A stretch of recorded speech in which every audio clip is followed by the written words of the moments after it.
उसी गांव में जगन्नाथ करके एक जमींदार रहता था। उस गांव के किसान सभी उस जगन्नाथ को ही अपनी फसल बेचते थे। जगन्नाथ बहुत ही कंजूस और लालची था। किसानों को बराबर भाव नहीं देकर सताते रहता था। इससे वो लोग कभी भी गरीबी से कभी उबर नहीं पाए। एक बार भोलाराम जगन्नाथ को अपनी फसल नहीं बेचने का निर्णय लेता है और फसल हाथ में आते ही पड़ोस के शहर में जाकर अपना धान बेचकर आए हुए पैसों से तगड़े मुर्गे खरीदता है और एक शिकारी को पैसे देकर 2 लोमड़ियां भी हासिल कर लेता है। उन दोनों में से एक को रूम में बांधकर दूसरे को संकल से बांधकर अपने साथ घुमाता है।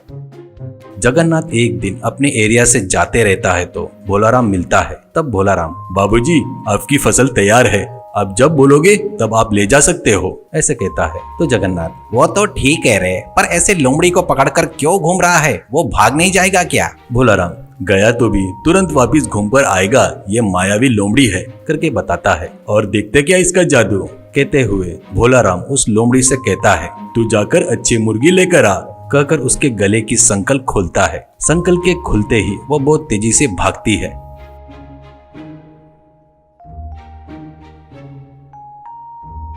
तू पागल है क्या? वो लोमड़ी तो दोबारा तेरे नजर में आएगी नहीं, करके बोलता है जगन्नाथ। भोलाराम, आपको उसके बारे में नहीं पता, वो मायावी लोमड़ी है। कल आप हमारे घर पर खाना खाने के लिए आओ, आप आएंगे करके विश्वास से मुर्गियां मंगवा रहा हूँ, देर ना करते हुए जल्दी आना, ऐसा कहता है भोलाराम। अगले दिन दोपहर तक बढ़िया खाना बनाता है भोलाराम। उसका घर कुछ ही दूरी पर रहता है। तब उसको बिरयानी के मसालों की खुशबू आती है। वहाँ खाने के टेबल पर कई प्रकार के चिकन के आइटम बनाकर अलग अलग थालियों में तैयार था। अरे भोलाराम, तुम्हारी लोमड़ी कहाँ है? उसको भी लेकर आओ, वो भी अपने साथ खाना खाएगी, ऐसे कहता है जगन्नाथ। अरे उसको क्या जल्दी है जी, पहले अपन लोग निपटाएंगे, ऐसा कहता है भोलाराम। दोनों लोग मिलकर खाना खाते हैं। खाना खाने के बाद जगन्नाथ को लोमड़ी की याद आती है। वैसे मायावी लोमड़ी मेरे पास रहा तो बहुत अच्छा रहेगा, करके सोचकर भोलाराम से कहता है, अरे जाओ अपनी लोमड़ी को लेकर आओ, देखता हूँ, करके बोलता है। जगन्नाथ की बातों पर खुद ही मन में हंसकर उठकर जाकर रूम में बांधकर रखे हुए दूसरे लोमड़ी को रस्सी से बांधकर बाहर लाता है। जैसे ही बाहर लाता है वैसे ही 500 सिक्के में बेचता क्या, करके पूछता है जमींदार जगन्नाथ। तो भोलाराम सिर हिलाते हुए, बेचना ही काम है, लेकिन उस पर मेरी जिंदगी की गाड़ी चलती है, उसको बेचा तो मैं भूखा मर जाऊंगा।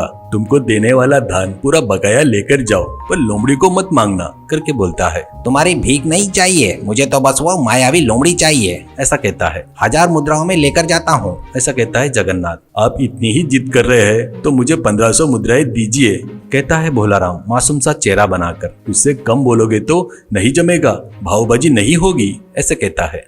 जगन्नाथ खुश होकर 1500 मुद्राएं देकर लोमड़ी को लेकर जाता है।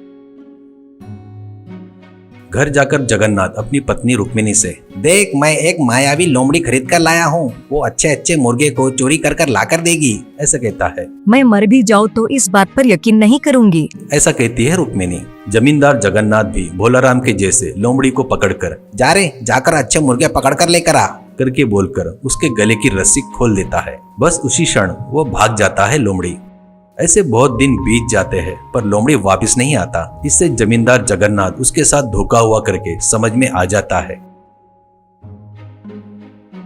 और अपने आदमियों को लेकर भोलाराम के घर जाता है और उसको पकड़कर बांधकर, मेरे से ही धोखा करता क्या रे नीच कमीने, मेरा पैसा मुझे वापस किया तो माफ कर दूंगा, ऐसा कहता है। वो तो कब का खर्च हो गया है जी, ऐसा कहता है भोलाराम। तो इसे लाठी से मरे तक मारो, करके बोलता है जगन्नाथ। एक व्यक्ति, अरे बाबूजी इसे मारकर गाड़ने के लिए नहीं जमेगा, इसको कल मार डालेंगे तो अच्छा रहेगा, ऐसे कहता है। वैसे ही करेंगे, सुबह तक ठंड से मरने दो इसे, ये पहने हुए कपड़े ही रखकर इसे धानी से बांध दो, ऐसे कहता है जगन्नाथ। तो भोलाराम को वो लोग धानी से बांधकर चले जाते हैं। कुछ देर बाद ठंड पड़ने लगती है। ठंड में भोलाराम की हालत बहुत खराब हो जाती है। वो ठंड से बचने के लिए धानी को घुमाने लगता है। वैसे करने से उसका शरीर गर्म होकर पसीना भी निकलने लगता है।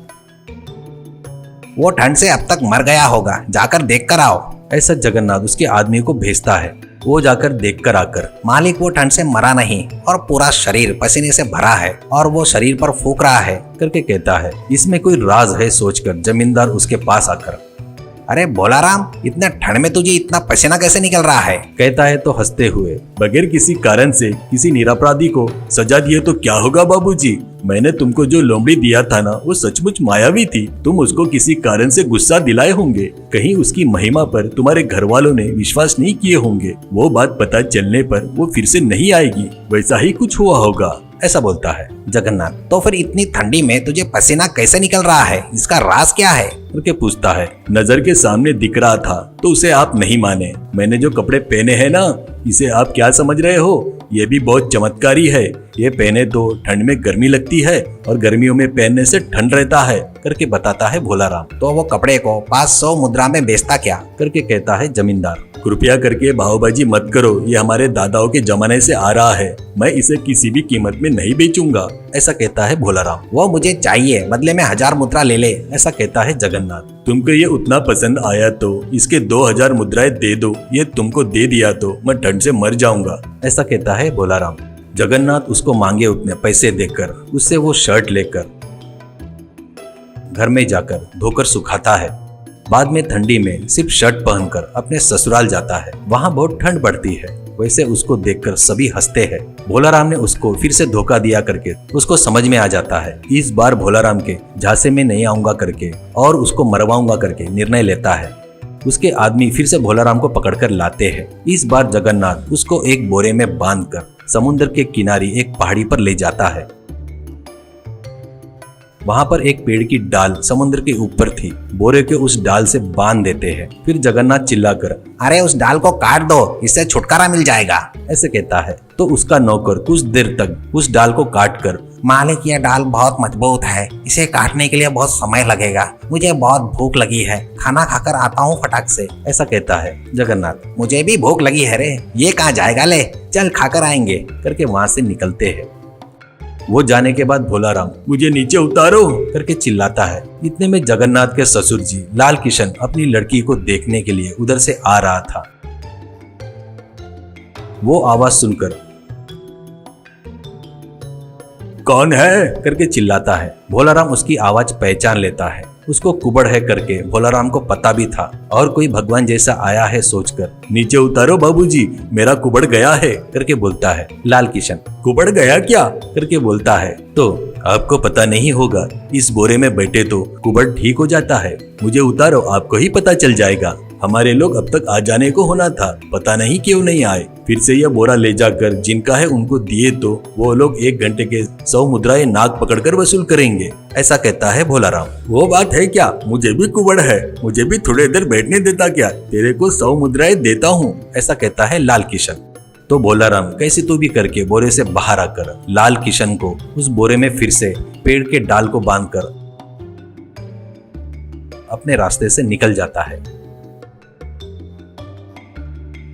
बाद में जगन्नाथ अपने आदमी के साथ आकर पेड़ के डाल को काटकर समुद्र में गिरा देता है।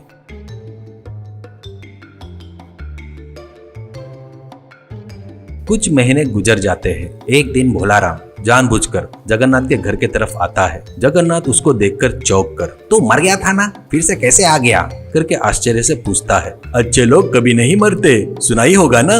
मैं समुद्र में गिरते ही समुद्र के राजा के सिपाही आकर मुझे लेकर गए। समुद्र राजा ने मेरा अच्छा आदर सत्कार करके अपने राज्य में ही रहने को बोले। मेरी अप्सरा जैसी लड़की से शादी कर दिए। वहाँ पर सब अप्सराएं हैं। वहाँ पर जिधर देखो उधर सोना हीरे मोती है। वहाँ पर उनको खाने पीने के सिवा और कोई काम नहीं है। मैं काम करने वाला हूँ, मुझे वहाँ पर ठीक नहीं लगा, इसलिए चले जाता करके समुद्र राजा को बताया। वो नहीं बोले। मैं मुझे जाना है करके बताया। उन्होंने कहा जब दिल करे तब आ जाना और अपने खास दोस्तों को भी लाते रहना करके बताए। मेरी पत्नी को साथ लेके चलता बोला तो वो इस दुनिया में नहीं आती बोली, ऐसे कहता है भोला राम। अरे ये तो पागल है, बेवकूफ है। मैं तो वहाँ के सभी औरतों से शादी करके राजा को वहाँ से हटाकर मैं राजा बन जाता था करके सोचता है जगन्नाथ और भोला राम से। अरे तुझे पुण्य मिलेगा रे, एक बार मुझे उस दुनिया में लेकर चल, ऐसे कहता है। भोला राम पहले नहीं मानता, बाद में जबरदस्ती करने से मान जाता है। आप ये बात बाहर किसी को मत बताना, चुपचाप मेरे साथ आओ,